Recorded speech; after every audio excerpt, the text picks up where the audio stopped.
Today we will take a look at quadratic functions and see how we can analyze them using quadratic formula and discriminant. There are three methods to analyze the quadratic function: factorization, completing the square, and the quadratic formula.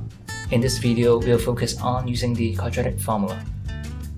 The quadratic formula helps us find the solution to a quadratic equation of the form ax squared plus bx plus c equals 0.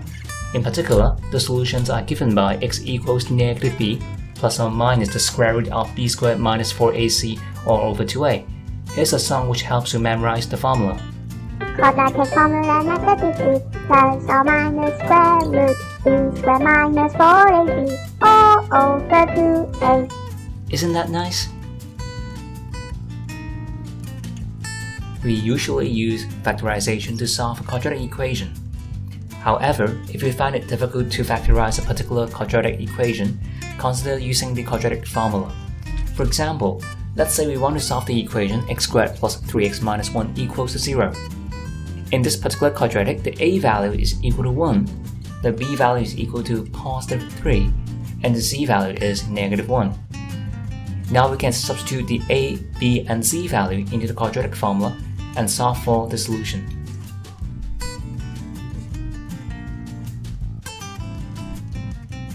Graphically, the two x values obtained using the quadratic formula are the zeros, or x-intercepts of the quadratic function. If we use fx equals to x squared plus 3x minus 1 as an example, then the x value we calculated will become the x-intercept of the parabola. This is demonstrated in the following diagram. Now, if we need to factorize a particular quadratic but find it difficult to do so, we can make use of the quadratic formula to first determine the solutions and then from there find out about the linear factors. Let's take a look at the following example. fx is equal to 12x squared minus 7x minus 12. First, make use of the quadratic formula.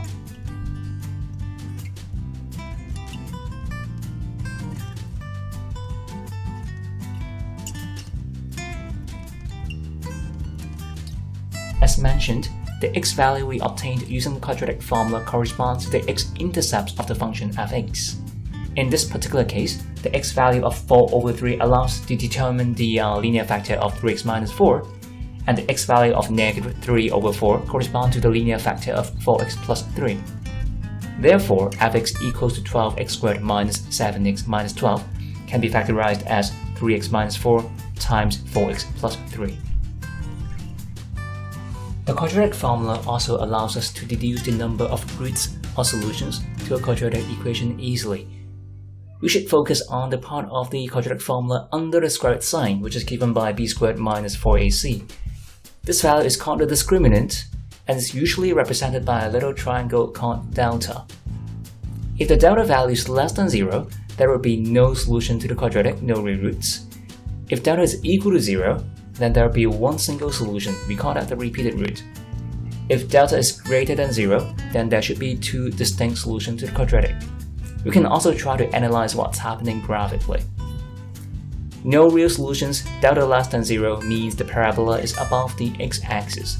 This is demonstrated in the diagram below. Now if delta is equal to 0, there should be one point of intersection between the parabola and the x-axis. This means it's just touching at one single point.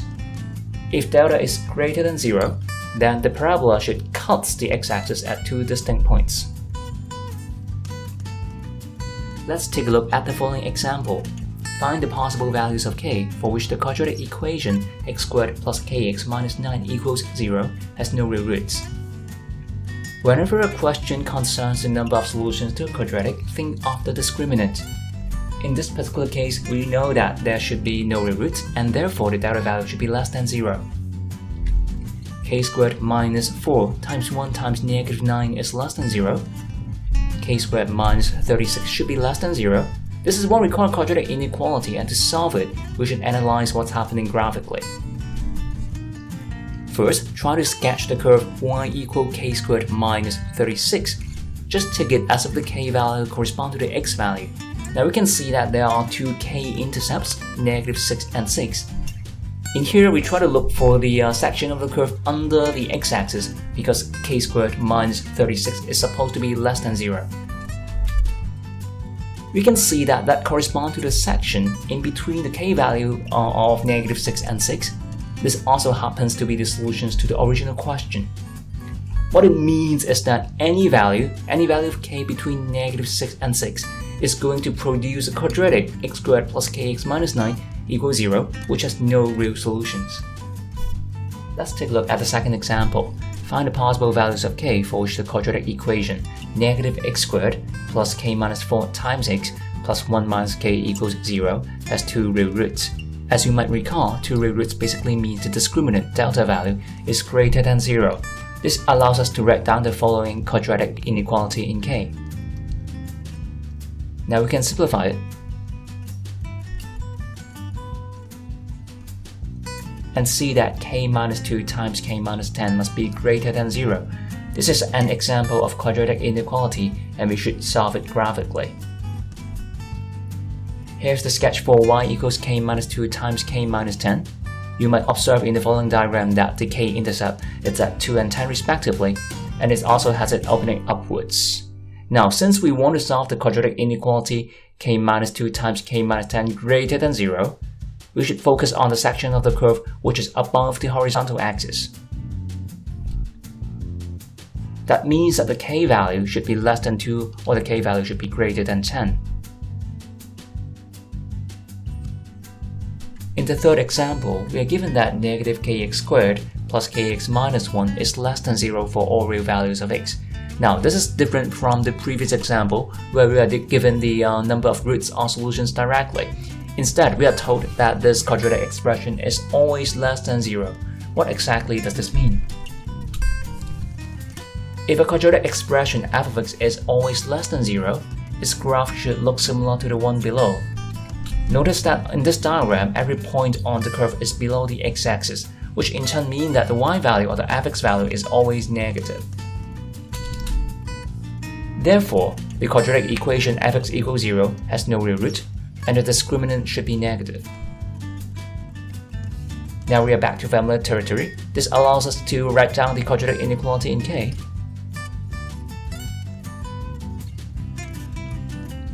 And we'll be solving this graphically.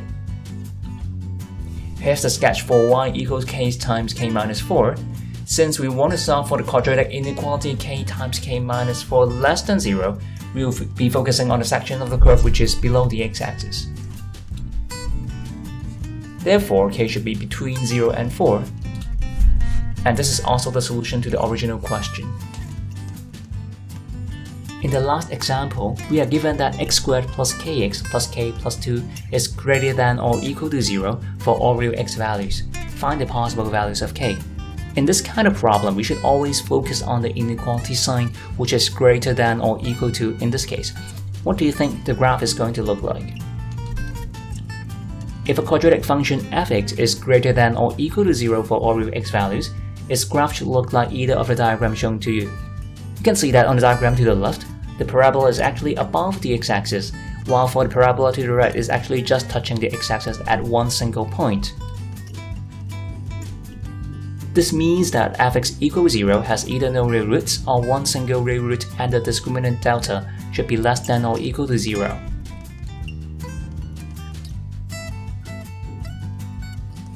Now that we see that k² minus 4k minus 8 must be less than or equal to 0, we should approach this problem graphically. First, sketch the curve y equals k² minus 4k minus 8.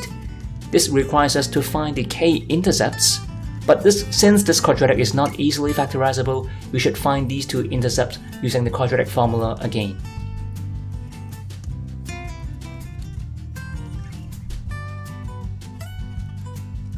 The k-intercept calculated is 2 plus or minus 2 times square root of 3.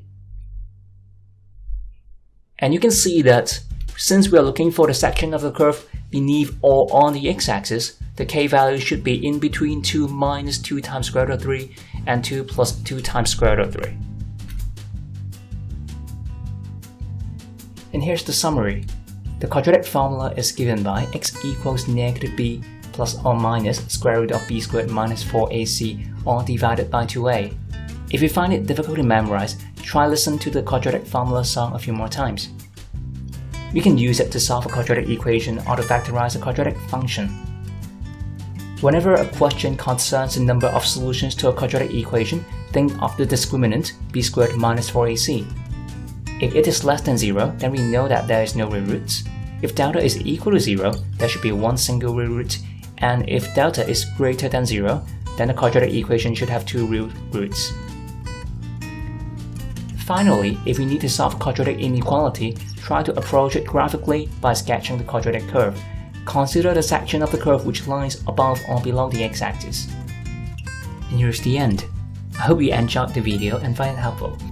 If you find this video helpful, give us a like, make a comment, or subscribe to our YouTube channel.